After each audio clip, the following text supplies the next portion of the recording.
Ustaad Bhagat Singh cinema. ఈ cinema ఇప్పుడు ఎక్కడ కూడా ఏ థియేటర్స్లో లేదు భయ్య. కారణం ఏంటి? ఈ సినిమాలో ఏం తక్కువైంది? ఈ సినిమాని ఎందుకు తెలుగు ప్రేక్షకులు చూడట్లేదు? ఎక్కడైనా సరే ఏ థియేటర్స్కి వెళ్ళినా సరే ఉస్తాద్ భగత్ సింగ్ సినిమా చూద్దామని వెళితే ఎక్కడ కూడా సినిమాయే లేదు. ఏ థియేటర్స్లో లేదు. ఎందుకు ఇలా చేస్తున్నారు? కానీ మిగతా సినిమాలు మాత్రం బాగా ఎంకరేజ్ చేస్తున్నారు. కారణం ఏంటి? మన తెలుగు ప్రేక్షకులకి ఏమి కావాలి అంటే, మీకు సినిమా హీరోతో అవసరం లేదా? ఒక స్టార్ హీరో, ఒక పెద్ద హీరో పాపం వాళ్ళు ఎంతెంతో ఖర్చు పెట్టి ఎంతెంతో డబ్బులు పెట్టి ఒక మంచి సినిమా తీస్తే ఈ సినిమాని ఫ్లాప్ చేశారు. ఇక్కడ ఎవరిది తప్పు? ఒకటి సినిమా హీరోది, డైరెక్టర్స్ది తప్ప. ఇక్కడ కూడా మళ్ళీ ఒక ట్విస్ట్ ఉంది. సినిమా హీరో తప్ప, డైరెక్టర్ తప్ప. అందరూ ఖచ్చితంగా డైరెక్టర్దే తప్పు అంటారు. సినిమా హీరోది పాపం అసలు ఏం తప్పు ఉండదు. ఎందుకంటే అతని పని అతను చేసుకొని పోతాడు పాపం అంతే. కానీ సినిమా డైరెక్టర్ది పూర్తి బాధ్యత అంటారు అందరూ. కానీ సినిమా డైరెక్టర్ ఎందుకు ఇలా బాధ్యతగా తీసుకోవట్లేదు? అదే దురంధర్ 2 సినిమా ఉంది. ఆ సినిమాని ఆ డైరెక్టర్ ఎంత బాగా తీశాడు చెప్పండి. పైగా తెలుగులోనే ఆ సినిమాకి ఇందాకే చెప్పా 50 కోట్లు దాకా వచ్చాయని. మరి మిగతా సినిమాలు మాత్రం దేనికి ఆడిస్తున్నారు ఇక్కడ? తెలుగు ప్రేక్షకులు కూడా బాగా ఆలోచించాలన్నమాట. ఏంటంటే ఏదైనా డబ్బింగ్ సినిమాలు ఏ సినిమాలు చూడకూడదు. అంటే నేను ఏదో చెప్తాను. ఎందుకంటే ఫస్ట్ మన సినిమాలు మనం ఎంకరేజ్మెంట్ చేసుకోవాలి. మన తెలుగు సినిమాల్ని మనం ఎంకరేజ్మెంట్ చేసుకోవాలి. చేసుకుంటే ఏమవుద్దంటే మనల్ని మనం ఎంకరేజ్ చేసుకుంటే మన సినిమాలు కూడా బాగా ఆడతాయి. కనీసం ఇప్పుడు ఉస్తాద్ భగత్ సింగ్ సినిమాకి కనీసం ఒక 100 కోట్లు వచ్చిన ఆదాయం కదా. ఎందుకంటే ఆ సినిమా బడ్జెట్ 100 కోట్ల దాకా అయిందంట ఇంచుమించుగా. కాబట్టి ఎంత బాధ చెప్పండి, ఎంత కడుపు మాట. బయట సినిమాలు మాత్రం ఇక్కడ డబ్బింగ్ చేసుకునే సినిమాలు మాత్రం 100 కోట్లు వచ్చేస్తున్నాయి. కానీ మన తెలుగు సినిమాలకి రావట్లేదు.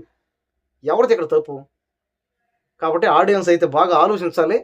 మన తెలుగు సినిమా హీరోల సినిమాలు కూడా మీరు చూడాలి ఖచ్చితంగా. రీసెంట్గా ఇదే మ్యాటర్ మీద నాకు నా ఫ్రెండ్కి పెద్ద డిస్కషన్ అయింది.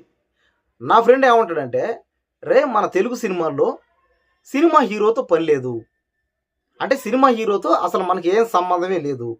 స్టోరీ కొత్తగా ఉండాలి. అంటే స్టోరీ లైన్ బాగుండాలి. ఉంటే ఖచ్చితంగా తెలుగులో ఆ సినిమా ఆడుతుంది. ఎక్కడైనా సరే, తెలుగునే కాదు, Tamil, Kannada, Hindi, China, Japan, America, ఎక్కడికైనా ఇల్లు సినిమా స్టోరీ లైన్ బాగుంటే ఖచ్చితంగా ఆడుతుందని చెప్పాడు. కానీ అక్కడ ఆడినా ఆడకపోయినా ఎక్కడ మన తెలుగు రాష్ట్రాల్లో, మన తెలుగు 2 తెలుగు స్టేట్స్లో ఖచ్చితంగా సినిమా స్టోరీ లైన్ బాగుంటే, సినిమాలో కథ కొత్తగా ఉంటే మన వాళ్ళు ఖచ్చితంగా చూస్తారు.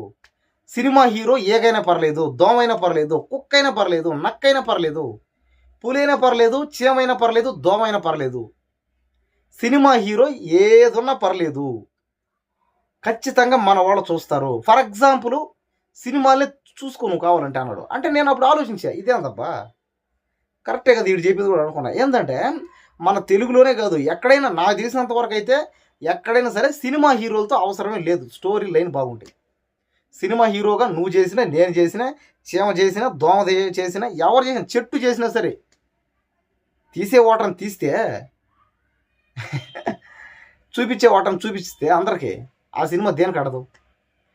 కాబట్టి ఇక్కడ మోసపోయింది ఎవరు? ప్రేక్షకుల, సినిమా డైరెక్టర్ల, సినిమా హీరోల, ప్రొడ్యూసర్ల, ఎవరు మోసపోయారో అనేది ఇంకొద్ది రోజుల్లో మనందరూ తేలిపోతుంది. ఎందుకంటే టెక్నాలజీ మారింది. అంత అమాయకులుగా ఎవరో చెప్పింది నమ్మేదైతే ఎవరు లేరు ఇక్కడ. ఎవరో కోసం అయితే కాపు కోసుకొని మరి పాపం అన్ని పనులు ఆపుకునే వాళ్ళు అయితే లేరు. ఎవరో కొంతమంది మాత్రం ఉంటారంట. 100కో కోటికో ఎవరో ఒక 10 మంది 20 మంది ఉంటారు. అంతేగాని 100 మందిలో 100 మంది ఒకరి కోసం బతకడం, జీవించడం అనేది కష్టం. ఇది సాధ్యం కాదు. కాబట్టి బాగా ఆలోచన చేయండి. మీరే తెలుగు సినిమాలు ఎందుకు ఆడట్లేదో మీకే అర్థమవుతుంది. ఇప్పుడు నేను ఫైనల్గా చెప్పేది ఏంటంటే, సినిమా చూడాలా చూడొద్దు అనేది మీ ఇష్టం, ఓకే, నో ప్రాబ్లం. కానీ తెలుగు వాళ్ళని కూడా ఆదుకోండి. సరే, ఇంకా మొత్తానికి తెలుగు సినిమా హీరోలు అందరూ సక్సెస్ అవ్వాలని కోరుకుందాం. తెలుగు సినిమాలన్నీ బాగా ఆడదామని కోరుకుందాం. జై తెలుగు తల్లి, జై బోలో భారత్ మాతాకి జై, జై హింద్.